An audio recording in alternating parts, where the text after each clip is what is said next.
Hello friends, ಈ ವಿಡಿಯೋದಲ್ಲಿ ಬಂದು ನೀವು ಅರ್ವಾನಾ ಫಿಶ್ ಫುಲ್ ಕೇರ್ ಅಂದರೆ ಅರ್ವಾನಾನ ಕೇರು ಮತ್ತು ಮೇಂಟೆನೆನ್ಸ್ ಹೆಂಗೆ ಮಾಡಬೇಕು ಅಂದರೆ ಈ ವಿಡಿಯೋದಲ್ಲಿ ತಿಳಿಸ್ಕೊಟ್ಟಿದ್ದೀನಿ, ನೀವು ನೋಡ್ಬೋದು. ಅರ್ವಾನಾ ಫಿಶ್ ಬಂದು ನೀವು ಅದು ಎಲ್ಲಿ ಒರಿಜಿನ್ ಆಗಿದೆ ಅಂದರೆ ಅದು ನೇಟಿವ್ ಬಂದು ಅರ್ವಾನಾ ಫಿಶ್ಗಳು ಬಂದು ಸೌತ್ ಅಮೇರಿಕಾದ ಫಿಶ್ಶು. ಅದು ನೇಟಿವ್ ಬಂದು ಅಲ್ಲಿಂದನೇ ಈ ಮೀನುಗಳು ಬಂದಿರೋದು.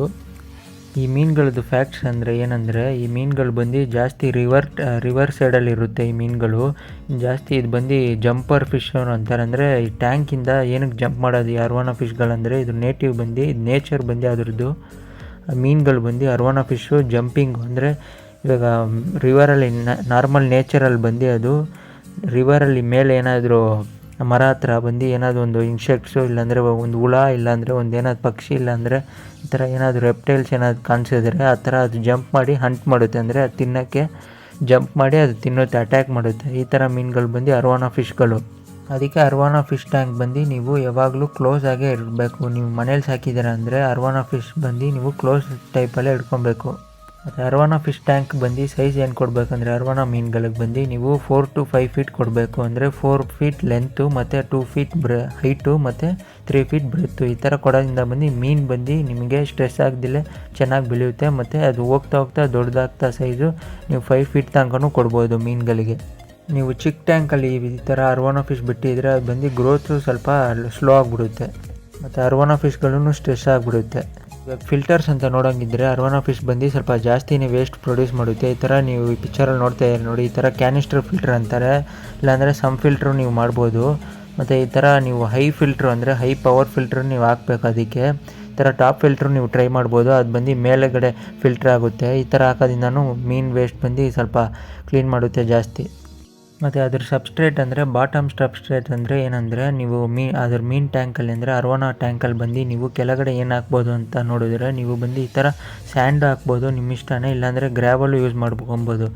ಈ ಮೀನುಗಳೆಲ್ಲ ಜಾಸ್ತಿ ಅಂದರೆ ಸರ್ಫೇಸ್ ಸ್ವಿಮ್ಮರ್ಸ್ ಅಂತಾರೆ. ಅಂದರೆ ಮೇಲ್ಗಡೆನೇ ಅರ್ವಾನಾ ಫಿಶ್ಗಳು ಜಾಸ್ತಿ ಸ್ವಿಮ್ ಮಾಡ್ಕೊಂಡಿರುತ್ತೆ. ಅದು ಕೆಳಗೆ ಹಾಕೋದ್ರಿಂದ ಅದೇನು ಯೂಸ್ ಐತೆ ಅಂದರೆ ಏನಿಲ್ಲ, ಅದು ವೇಸ್ಟ್ ಪ್ರೊಡ್ಯೂಸ್ ಮಾಡೋದು ಬಂದು ನೀವು ಅದು ಮಣ್ಣಲ್ಲಿ ಗೊತ್ತಾಗ್ದಿಲ್ಲ ಇರೋಕ್ಕೆ ಆ ಥರ ಯೂಸ್ ಮಾಡ್ಬೋದು.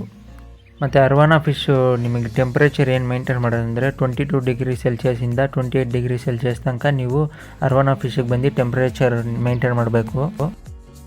ಮತ್ತು TDS ಲೆವೆಲ್ ಬಂದು ನೀವು ಬಿಲೋ 200 ಇಲ್ಲಾಂದರೆ 200 ಅಷ್ಟರಲ್ಲಿ ನೀವು ಇಟ್ಕೊಬೇಕು ವಾಟರ್ TDS ಲೆವೆಲ್ ಬಂದು. ಇವಾಗ pH ಲೆವೆಲ್ ನೋಡೋಣ. ಅಂದರೆ ಅರ್ವಾನಾ ಟ್ಯಾಂಕಿಗೆ ಬಂದು pH ಲೆವೆಲ್ ಎಷ್ಟಿರಬೇಕಂತ 6.5 to 7.5 ತನಕ ಇದ್ದರೆ ನೀವು ಅರ್ವಾನಾ ಫಿಶ್ ಟ್ಯಾಂಕಲ್ಲಿ ಬಂದು ಸ್ಟ್ರೆಸ್ ಇಲ್ದಿಲ್ಲ ಮೀನು ಚೆನ್ನಾಗಿರುತ್ತೆ. ಇವಾಗ ಅರ್ವಾನಾ ಫಿಶ್ ಬಂದು ವಾಟರ್ ಚೇಂಜ್ ಹೆಂಗೆ ಮಾಡೋದಂದರೆ, ವೀಕ್ಲಿ ಬಂದು 30 to 50% ವಾಟರ್ ಚೇಂಜ್ ಮಾಡಬೇಕು. ಇಲ್ಲಾಂದರೆ ವಾಟ್ರ್ ಜಾಸ್ತಿ ಕಂಟಾಮಿನೇಟ್ ಆಗುತ್ತೆ, ಅಂದರೆ ಒಂಥರ ಗಲೀಜಾಗಿಬಿಟ್ಟಿರುತ್ತೆ. ಆ ಥರ ಆಗೋದ್ರಿಂದ ಬಂದು ಮೀನು ಸ್ಟ್ರೆಸ್ ಆಗುತ್ತೆ ಮತ್ತು ಗ್ರೋತು ಕಮ್ಮಿ ಆಗಿಬಿಡುತ್ತೆ. ಒಂದೊಂದ್ಸಲಿ ಮೀನು ಸತ್ತೋಗೋಕ್ಕೂ ಚಾನ್ಸ್ ಇದೆ. ಇವಾಗ ಫೀಡಿಂಗ್ ಅಂತ ಬಂದರೆ ಅರ್ವಾನಾ ಫಿಶ್ಗೆ ಬಂದು ಈ ಥರ ಪೆಲ್ಲೆಟ್ಸ್ ಹಾಕ್ಬೋದು ನೀವು ಫೀಡಿಂಗು. ಇಲ್ಲಾಂದರೆ ಇವಾಗ ಪಿಕ್ಚರಲ್ಲಿ ನೋಡ್ತಾ ಇದ್ದೀರಿ ನೋಡಿ, ಇದು ಬಂದು ಪೆಲ್ಲೆಟ್ ಅರ್ವಾನಾ ಸ್ಟಿಕ್ಸ್ ಅಂತಾರೆ. ಈ ಥರನೂ ನೀವು ಟ್ರೈ ಮಾಡ್ಬೋದು, ಇದನ್ನು ತಿನ್ನುತ್ತೆ ಚೆನ್ನಾಗಿ. ಇವಾಗ ನೀವು ನೋಡ್ತಾ ಇರೋದು ಬಂದು ಇದು ಸೂಪರ್ ಶ್ರಿಂಪ್ ಅಂತಾರೆ. ಇದು ಬಂದು ಡ್ರೈಡು ಅಂದರೆ ಶ್ರಿಂಪ್ ಬಂದು ಡ್ರೈ ಆಗಿರುತ್ತೆ. ಇದನ್ನು ಹಾಕ್ಬೋದು ನೀವು, ಒಳ್ಳೆ ಪ್ರೋಟೀನ್ ಅದು. ಇವಾಗ ನೋಡೋಂಥದ್ದು ಬಂದು ಜೀಬ್ರಾ ಮೀನುಗಳು, ಇದನ್ನು ಲೈವ್ ಫೀಡಿಂಗ್ ಮಾಡ್ತಾರೆ ಸ್ವಲ್ಪ ಜನ, ಇದನ್ನು ಮಾಡ್ಬೋದು. ಆದರೆ ಇನ್ನೊಂದು ವಿಷಯ ಏನಂದರೆ, ಇದರಲ್ಲಿ ಈ ಅರ್ವಾನಾ ಮೀನುಗಳು ಮಾತ್ರ ಒಂದು ಜ್ಞಾಪಕ ಇಟ್ಕೊಳ್ಳಿ, ನೀವು ಲೈವ್ ಫೀಡಿಂಗ್ ಮಾಡೋಕ್ಕೆ ಸ್ಟಾರ್ಟ್ ಮಾಡಿಬಿಟ್ರೆ ಅದು ಅಭ್ಯಾಸ ಮಾಡ್ಕೊಂಡ್ಬಿಡುತ್ತೆ. ಒಂಥರ ನೀವು ಪೆಲ್ಲೆಟ್ ಹಾಕಿದ್ರೆ ಅದು ಚೇಂಜೇ ಆಗೋಲ್ಲ, ನೀವು ಲೈವ್ ಫೀಡಿಂಗೇ ಆಗ್ತಾ ಇರಬೇಕು. ಈ ಥರ ಆಗಿಬಿಡುತ್ತೆ. ನೀವು ಈ ಅರ್ವಾನಾ ಮೀನುಗಳಲ್ಲಿ ಬಂದು ನೀವು ಒಂದೊಂದು ಮಾತ್ರ ಚೇಂಜ್ ಆಗುತ್ತೆ. ಒಂದೊಂದು ಫಿಶ್ಶು ಒಂಥರ ಸ್ಟ್ರಿಕ್ಟಾಗಿ ಆಗಿಬಿಟ್ಟಿರುತ್ತೆ. ಅಂದರೆ ನೀವು ಲೈವ್ ಫೀಡಿಂಗ್ ಆಗ್ತಾಯಿದ್ರೆ ಲೈವ್ ಫೀಡಿಂಗೇ ಕೇಳುತ್ತೆ. ನೀವು ಪೆಲ್ಲೆಟ್ ಫೀಡಿಗೆ ಬಂದು ಚೇಂಜ್ ಮಾಡೋಕ್ಕೆ ಸ್ವಲ್ಪ ಕಷ್ಟ ಆಗಿಬಿಡುತ್ತೆ ಈ ಅರ್ವಾನಾ ಫಿಶ್ಗಳಲ್ಲಿ.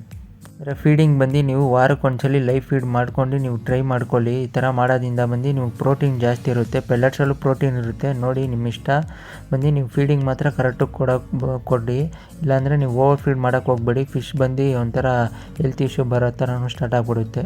ಮತ್ತು ಇನ್ನೊಂದು ವಿಷಯ ಬಂದು ಇದರಲ್ಲಿ ಮೇನ್ ಅರ್ವಾನಾ ಸಾಕಂಗಿದ್ರೆ ಬಂದು ಟ್ಯಾಂಕ್ ಸೈಜ್ ಬಂದು ಮುಖ್ಯ. ನಾನು ಹೇಳಿದ ಥರ 4 to 5 feet ಇಲ್ಲಾಂದರೆ 6 feet ಕೊಡಿ. ಆವಾಗಲೇ ಮೀನು ಬಂದು ಹೆಲ್ತಿಯಾಗಿರುತ್ತೆ ಮತ್ತು ಫಾಸ್ಟ್ ಗ್ರೋತ್ ಇರುತ್ತೆ. ಫುಡ್ಡು ಚೆನ್ನಾಗಿ ಮೇಂಟೈನ್ ಮಾಡಿ, ಟೆಂಪ್ರೇಚರು, TDS ಲೆವೆಲು ಮತ್ತು pH ಲೆವೆಲ್ ಈ ಥರ ಮೇಂಟೈನ್ ಮಾಡೋದಿದ್ರೇ ನೀವು ಆರಾಮಾಗಿ ನಿಮ್ಮ ಅರ್ವಾನಾ ಫಿಶ್ನ ಬಂದು ದೊಡ್ಡದು ಮಾಡ್ಬೋದು. ಮತ್ತು ಇದು ಟ್ಯಾಂಕ್ ಮೇಟ್ಸ್ ಬಂದು ನಾನು ಆಲ್ರೆಡಿ ನನ್ನ ಚಾನಲ್ ವೀಡಿಯೋ ಹಾಕಿದ್ದೀನಿ, ಆ ಥರ ನೋಡ್ಕೊಂಡು ಚೂಸ್ ಮಾಡಿ. ಚಿಕ್ಕ ಸೈಜ್ ಮೀನುಗಳು ಬಂದು ಇದು ಅರ್ವಾನಾ ಫಿಶ್ ಜೊತೆ ಬಿಡೋಕ್ಕೆ ಹೋಗ್ಬಿಡಿ, ಏನಕ್ಕಂದರೆ ಅಟ್ಯಾಕ್ ಮಾಡಿಬಿಡುತ್ತೆ ಈ ಮೀನುಗಳು.